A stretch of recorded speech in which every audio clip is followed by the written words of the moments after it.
Brian and Kenzie in the morning. And Chicago's alternative all day. Q101. Brian and Kenzie on Q101. The Q101 Morning Crew.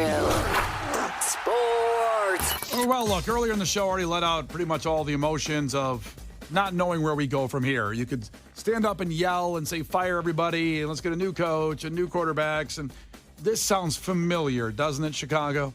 I mean, in the last 10 years, we're at with Matt Eberflus, Matt Nagy, John Fox, Mark Trestman. That goes back to the 2013 season right there. All of them, well, not Matt Eberflus, but fired. And then the next guy comes in and goes, hey, I'll make this quarterback work. And then when they don't, they say, you know what? I need my own quarterback because he wasn't my quarterback. And then they get rid of him and get a new quarterback. And then they get fired. The next guy comes in and so on and so on and so on. So I don't know where we go from here. I yelled so much yesterday, my throat's ripped up. I don't want to yell anymore. I've tried everything I can. I walked in the lake to protest Matt Nagy not getting fired in January and got pneumonia. I've almost gotten arrested. I've held a sign out in front of Soldier Field saying, don't go in, and people mocked me for doing that. And I'm trying to do the right thing every time, and nothing's changed with that either. Don't know what to do. We can fire people, but I don't see that fixing anything. Now, we got to fire the offensive coordinator. We do got to fire him. Oh, yeah, no, of course, we got to get rid of him. He's the problem. Uh-huh. Now, 2 weeks ago, we had a therapist call in because they were so concerned for you after the Bills' Hail Mary loss to the Commanders that they wanted to check on you live on the air. And their suggestion to you, if you remember, was to just stop watching the Bears. Right. You haven't done that yet. Nope. Should you start doing that now? I'm just being completely honest. I can't. I love football. I love the Bears. Brokeback Mountain situation. You just can't quit them. Well, like I said, when I try to get people not to go in, that's different. To not go to the game, have an empty football stadium, empty Soldier Field, that would send a message. But I can still watch it at home, and it's my own time and my own mental health that I'm risking. I just would like to point out, and I don't mean to be against you, I'm just trying to make the argument for people, because you're like, stop contributing. You bought a lot of gear this year. You saw the Bears in London, and you watched them all the time. So you have supported the team a lot, too. You're right. I went in optimistic this year, saying we have the best offensive weapons we've had in decades, possibly. I bought a jersey. I bought a starter jacket, $100 I never thought I'd find. Correct. Went to London, saw one of the best Bears games, that I've ever seen, or at least in the last couple of years. So you're right. I invested, and I got burned again. I did invest. And so somebody suggested maybe I leave, and I would do that for the team. Somebody also said they think it's the caterer's fault. They've been the same caterer for a while. And I understand because something's going on. They've fired all the big positions many times. Yeah. And nothing's changing. I'm like, somebody's slipping through the cracks every time. Yeah. Never getting fired, and they're the root of it. Yeah. Case, you put a poll up on our Facebook page, didn't you? Is that right? I did. We have a few different options of what the Bears can do going forward. We'd love for you guys to check in on Q101 Chicago Facebook post and let us know what you think. Okay. Option A is to fire Matt Eberflus. Okay. If you want them to do that, comment A in the comment section below. Option B is to bench Caleb Williams for Tyson Bagent, the backup quarterback who loves Full Throttle energy drink, and his father used to be a competitive arm wrestler. I think he still is a competitive arm wrestler. Yeah, well, it's hard to quit. Once you're in, it's hard to get out. It's like the mafia. Also, what's your next job after that? That's true. You can't just work at Staples after being a competitive arm wrestler. I don't think he has a law degree. No. And we love him, but no law degree. Right. Option C, of course, is that the Bears can fold the team, end our suffering for good, and pretend that none of this ever happened so we can all move on with our lives. That's a fascinating option. It really is. We could put this all behind us if the Bears would just secede. They blew up, if they seceded from the NFL. Well, it's just like the last Pepsi plant in Chicago and back of the yards just closed suddenly, left people out in the cold. Yep. If the Bears just ceased operations. Just stopped. So you're not using what Pepsi did, and they're in trouble for that as a business model? I'm saying it's a choice. It's a choice. Well, Pepsi was the choice of a new generation, if you remember. So we have options. Yeah, right. The Brian and Kenzie Show. On Q101. Brian and Kenzie on Q101. And sadly, before we leave you today in this final hour, we have to pour one out for a Chicago icon.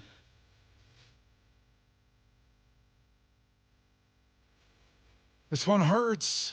Gone too soon for sure. The actor Tony Todd, the title character in the Candyman film series, has passed away at the age of 69 of cancer.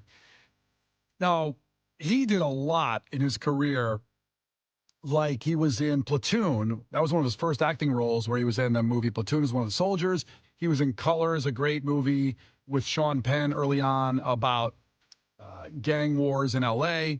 He was in, he was in The Crow. He was Grange in The Crow. Oh, wow. And he was in The Rock, which he always played evil or in horror movie type characters. He had one of the best voices of any actor. I loved his voice, and sadly passed away. Was The Crow and Final Destination, Night of the Living Dead. Yeah. I mean, just Candyman, like really creepy stuff all through and through, huh? Yeah, Candyman had about 4 or 5 movies. Now, why I call him a Chicago icon, he's not from here.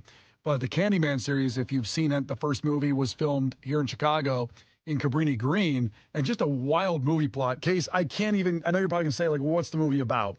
Because Case hasn't seen many movies. I don't even know if I can do this for a movie review for you. Maybe next Halloween it gets in there. It's a bizarre movie with the amount of, racial tension and yet vengeance. In fact, when the movie came out, the director got a lot of pushback, the writer, and he said, what, a black guy can't be a ghost? I mean, it's like, no argument for me. I don't think that's what people were saying when they were like, this movie is aggressive. Well, that's what he was saying. He was saying you're being racist by saying this movie's a little racist in the situation that it is, because he basically was a black Freddy Krueger, kind of. And that's kind of his role, to summarize it a little bit for you. But you say Candyman in the mirror 5 times and he would appear. You ever done it? Ever, as a little kid, remember stories like that? Where you say, that and Bloody Mary. I didn't even want to. Yes. Bloody Mary is the worst because it was like every mirror, and I'm like, well, I have to pee. I don't want to do. I'm like, do your friends ever shut the lights off and start saying it when you're in the bathroom? Yes. Son of a bitch. That's evil. And we did that I know. Like, do you want me to die? We did that with Candyman, though, too. We used to say that just to see what would happen. You turn the lights off and say Candyman. Absolutely not. And the movie stays with you, Case. It's a movie that I don't know if I could see you watching this outside of Halloween. I think it'll ruin you, to be honest. That's unfortunate. I'm entirely unfamiliar with it. I had never heard of the Candyman. I've heard of Candyland, never the Candyman. Did you ever wonder, do you ever do stuff to mess yourself up? So, like, say you're a kid and you're sitting there and you start, like, saying the name in your head a bunch of times because you're like, wouldn't it be bad if I said Candyman a bunch of times in a row? Like, wouldn't that be really bad? And then, like, you're doing it in your head, and you're like, just in your head count? Is he going to come kill me? It was an accident. Like, yeah. I would freak myself out. Like, I just did it twice on accident, thinking about Candyman. Good Lord, just did it again. Does that mean he's going to kill me? I would freak myself out. Yeah, it was wild when they did that. It was supposed to be filmed in London, where the writer of the movie is from, but then he came to Chicago, and he saw Cabrini Green, the housing products that aren't there anymore.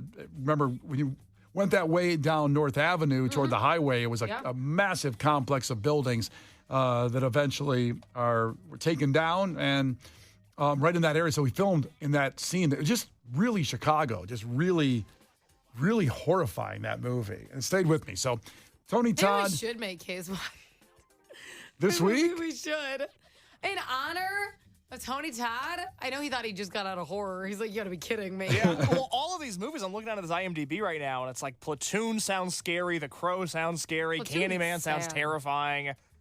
There's a bunch of scary movies. I liked last week, and it was last week was a heist. I liked a good heist movie. Yeah.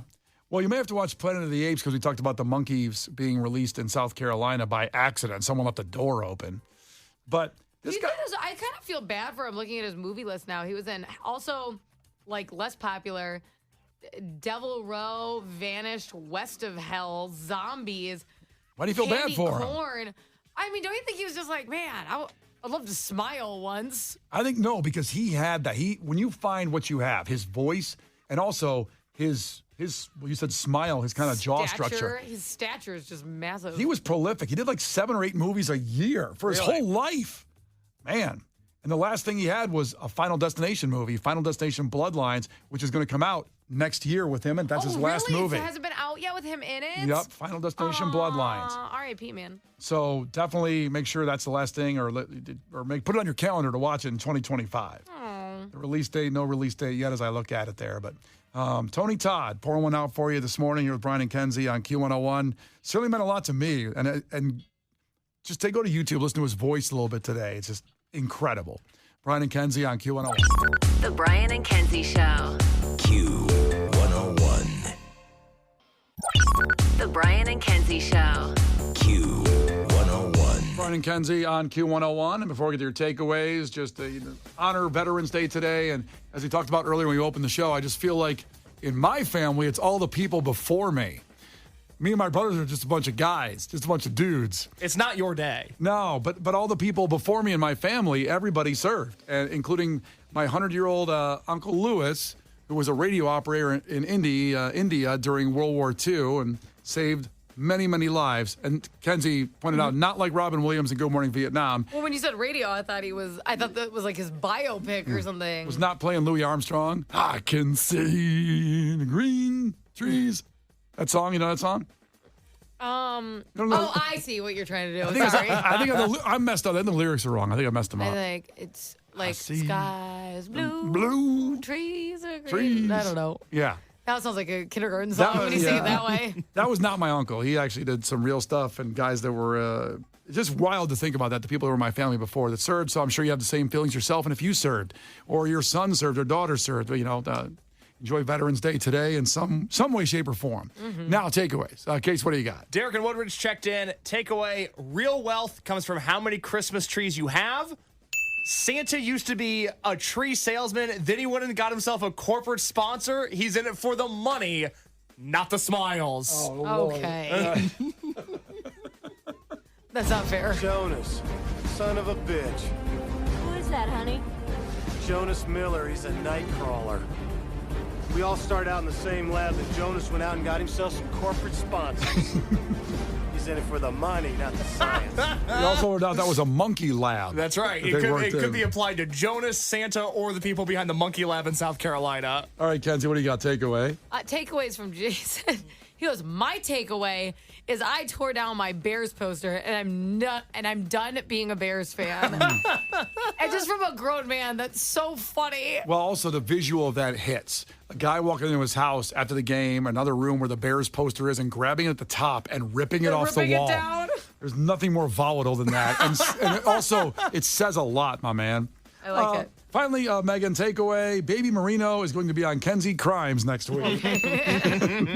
There's certainly looking for a safe house right now, Kenzie's baby. So if you have any tips on that, please hit us up. I stand by him. Case, what's on the podcast? Well, we learned that Kenzie is wanted in hobby lobbies all around the country. She is no longer allowed on the premises of any Hobby Lobby in the greater United States. Also, Brian has developed an obsession with milkmen. More on the podcast there. I will not elaborate any further. And, of course, we talked about the Bears and how they have sucked the life out of not only Brian, Kenzie, and myself, but how they have sucked the life out of Chicagoland. And we suggest they secede from the NFL and cease operations immediately. Cease operations. You can't get worse than that, or actually better in this situation. It's the lowest of the low. No good business has ever ceased operations. Hey, sometimes you just gotta stop, you know? And sometimes you gotta stop. It's like the joke of how no happy marriage has ever ended in divorce. There's a reason they got divorced. There's a reason that businesses come to an end, and the Chicago Bears should be next. I don't know if Cap'n Nemo's Subs, one of my favorite sub shops in Chicago, had that happen. I'm not sure. They were asking for it. No good. You miss a moment, miss a lot. Go to the podcast to catch up on all these conversations. Wherever you get your podcast, you can try the Q101 app. It's newly redesigned.